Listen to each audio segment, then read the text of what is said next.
Man, like how many times have we seen the exact same thing? What? You Dougie, bro. You Dougie, bro. You're getting spinned way too many.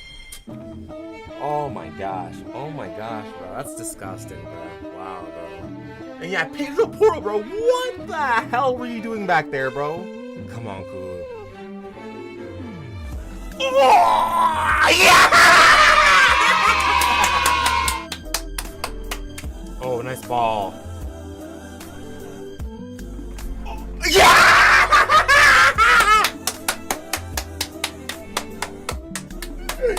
Basuma! To Solanke, getting Solanke, bruh. Son! Oh, yeah! Yes!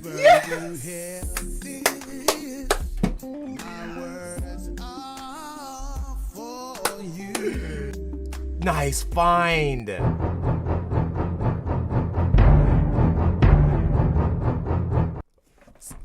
Yeah! Cook that ball! Cook him! Cook him!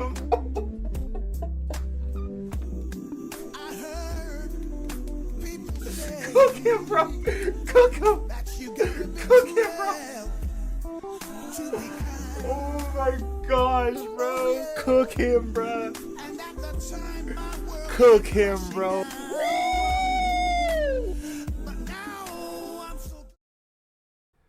I mean, bro, based off my reactions, you can tell that was a very good game, man. Very, very good game. Where did I even start, man? Like, overall thoughts on the game. Honestly, I thought it was a very good, entertaining game, as usual, how it is with Spurs. I thought it was a very good, entertaining game. You know, we were ruthless with our chances. Ange made some really good substitutions. Like, overall, I thought the game was very, very well played. The first half was pretty split. Obviously, we conceded that bad goal. It wasn't great. Like, in my reaction, you could see me cussing out you, Dougie and Poro, man. Like, we seem to always be like lacking in that left side there, and the ball always comes from that left side, and they usually end up scoring from there. So I don't know what we got to do to figure that out, but we got to address that, man, because it happened in the Brighton game. It's happened many, many times before that. That left-hand side where you Dougie and Van de Ven are back there, man. You Dougie keeps on getting freaking turned like crazy, bro. He consistently gets turned, and we got to address that, man. We got to address that. But outside of that, like, overall, very, very positive game.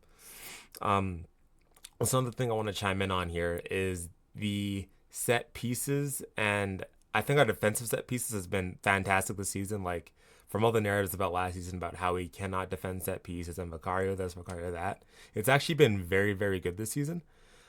But for our offensive set pieces, I think that needs some work.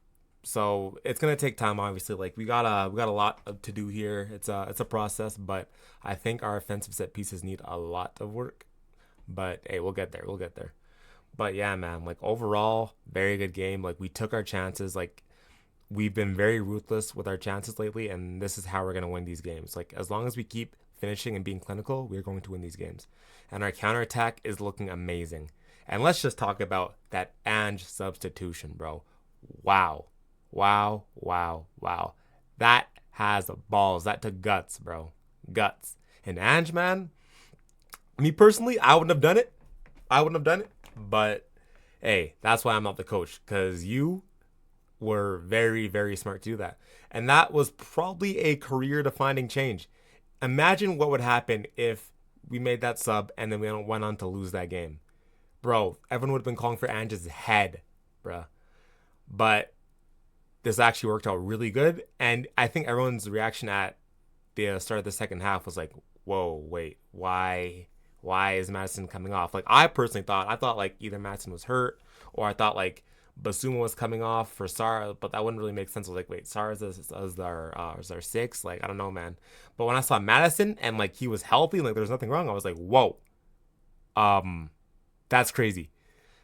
But no, that was like obviously clearly a very good sub. It worked out in our favor, and in hindsight, like looking back at it now, like I can see exactly why he did it. Like, Madison and Kulusevski, they work very, very well together. and it gives us like a very good attacking sense. And honestly, we can really defend as well because Kulusevski is really good at tracking back and he does cover a lot of ground. But Kulusevski admitted himself in an interview. He said that it is a lot of work for him to keep tracking back and doing all of that. So to add Sarr to that midfield, and Sarr has like the legs, as we know, like he runs all over the place. He gives us that defensive stability, whereas Madison doesn't really do that because, like, you know, he's always like twisting the strings and trying to make plays. But I thought that was a very, very good sub. And that was a great call, and that shows his flexibility. And he is able to adapt, and he is able to make change, which has been a narrative about him, which I think is also completely false. Because if you look and high, like if you just look at it from a distance, it's like, okay, yeah, sure, he might not make sense. But like if you actually look at like the in-game management that he does, like the little things that he tweaks, you can see how much we've changed since heck last season in our first 10 games compared to now. Like if you compare our first 10 games last season to where we're at right now, or in the first 8 to where we're at now, I feel a lot more confident about our team right now than compared to last season, because last season was probably just a big, huge purple patch at the start. Whereas this, you can see like consistent. Our games for the most part has been very, very consistent. Like even the games that we've lost, we deserve to win like 90% of them, bar Brighton probably and maybe Arsenal. I think a draw might have been deserved there, but that's a different conversation. But if you look at our performances like as a whole over the past all of our games pretty much for the entire season, it's been pretty consistent. Like it's just been minor like little things that have cost us the game, which I think people don't really talk about with Spurs. Like they talk about all like naive, high line this, can't defend this, but if you actually watch all of our games, it's small little patches in the game where we just lose our head, and that ends up costing us the game. Which obviously that's going to take time to bet out of this team and really like drill us in. Like it's our mindset, bro. It's straight up our mindset. And this is a perfect transition into Kulusevski, because this man, his mindset, his game, wow, bro. What a freaking player. He has been having an insane season. I think he's been easily like, maybe I don't want to say maybe best player in the Premier League, but hey, I'd probably make that case, to be honest. Not on Premier League, maybe one of the best players in Europe, like genuinely like top 5 at least. Like he has been so good for us. Like I don't think he's had a single bad game at all. Even going back to preseason, like he has been so good for us. And a lot of the Spurs fan base turned on him last season. Like, and I don't think he didn't even have a bad season last season. Like honestly, he was really good. And then towards the end of the season, we played him in the middle, like as a striker. Like Kulusevski is such a specialist, and I think he's very crucial to this Ange system, like what we're building. I think the team is going to be end up built around him in regards to anyone else, because Son's getting older. I love Madison. I honestly do. Like I have his freaking kit back there, but I don't think Madison is the proper player to build a team around. I think Kulusevski is a perfect player just because of how special of a player he is and like how many different positions he can play. He can adapt to any single thing. So I think that Kulusevski going forward is going to be so crucial for the system to work, and his role in midfield has been insane. Let's just break down how many positions he can play. He can play as a right winger, which is probably his weakest position, even though he's been like average, like at worst there. Let's break down him in the midfield. Like he as a midfield, as an 8, as a 10, a magnificent. Like he even as an 8, like he's still just as good as he is as a 10. And he can also play as a striker, and in the midfield he also plays like almost like as a shadow striker, like a false 9 almost.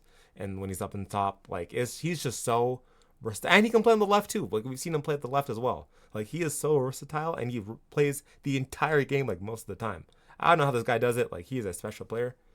But yeah, no, like let's just give Kulusevski his flowers, man. Like he has just been so crucial to us this season. He has literally won us games. He's dragged us out of the mud. Like he has been so good this season, and if he continues this for the rest of the season, he has to be in conversations for the best Premier League player of the season so far. So let's just see how he pushes on, man. Like I've been super happy with him, and I just want more consistency. I wanted to keep going, like keep on going. Like I hope this isn't like a purple patch. Like I wanted to keep going, man. But we also need to talk about Dominic Solanke. Listen, yes, he hasn't been banging in like all the goals. He's been getting quite a bit of assists, to be fair, but he hasn't been banging in all the goals. But his link-up play and how essential he is to this team is so underestimated.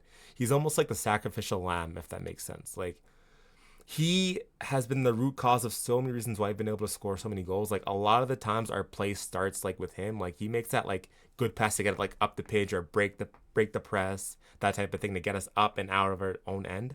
He has been so crucial to that play, and his link up is just immense, bro. And bro, like I didn't watch too much of Solanke before he came to Spurs, but I did not know he was so technical. Like, his dribbling is really freaking good, bro. Like, it's really good. Like, I was shocked, but like the thing that this guy can do is insane. I'm actually probably gonna make a video on Dominic Solanke, potentially Richarlison, and Jonathan David, just comparing those three because, well, within my fan base and community, anyways, there's been a lot of discussion about, you know, David, Solanke, Richarlison. Like, should we sell Richarlison, get David? Is Solanke good enough? That type of thing. Like, who's better, David or Solanke? So I'm probably gonna make a video breaking that down.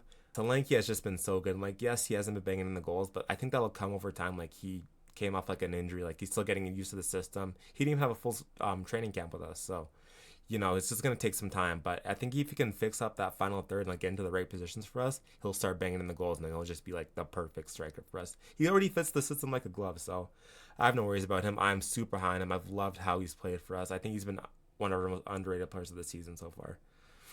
But yeah, man, what a game, man. Like, that's like exactly what we needed, like a nice dominant performance. And if you look at all of our games, like we've been smashing up teams like consistently, man. Like all of our wins have been like at least like 3-4 goals. Like they've been very good. So let's see how we do. We play Alzad Ekma. I don't even know the name, right? Don't even hold me to that. But Europa League coming up on Thursday here. Like, it'll be a good game, man. Like, we just need to keep pushing on. That's a super huge competition for us. And then we have Crystal Palace coming up as well, man. So I expect us to keep pushing on here and getting some good wins. And it's been good, man. It's been such a good season. Well, not such a good season. It's been a steady season, I'll say. Steady season, I think fans have criticized the season more than they needed to. Way more than they needed to. But I think it's been a decent season for us so far. We just need to see some more consistency out of us. Only one loss in our past 6 games. So, hey man, we just got to keep pushing on, and it's been good so far. So let's just see how we keep going, and looks good for Ange, looks good for our team, and like let's just stay faithful, guys. Let's stay strong, and yeah, let's keep on going. Just make sure to like and subscribe. I'm trying to get into this YouTube thing. I'm trying to keep going. I love this content creation. Like, it's fun. I love my lives. Oh yeah, I'm also live on YouTube for every single Spurs game. I try to be mainly the ones during the weekend, but yeah, I try to be live for every single Spurs game here on YouTube, and also follow my TikTok at CDO Spurs, and like and subscribe, and thank you all for watching.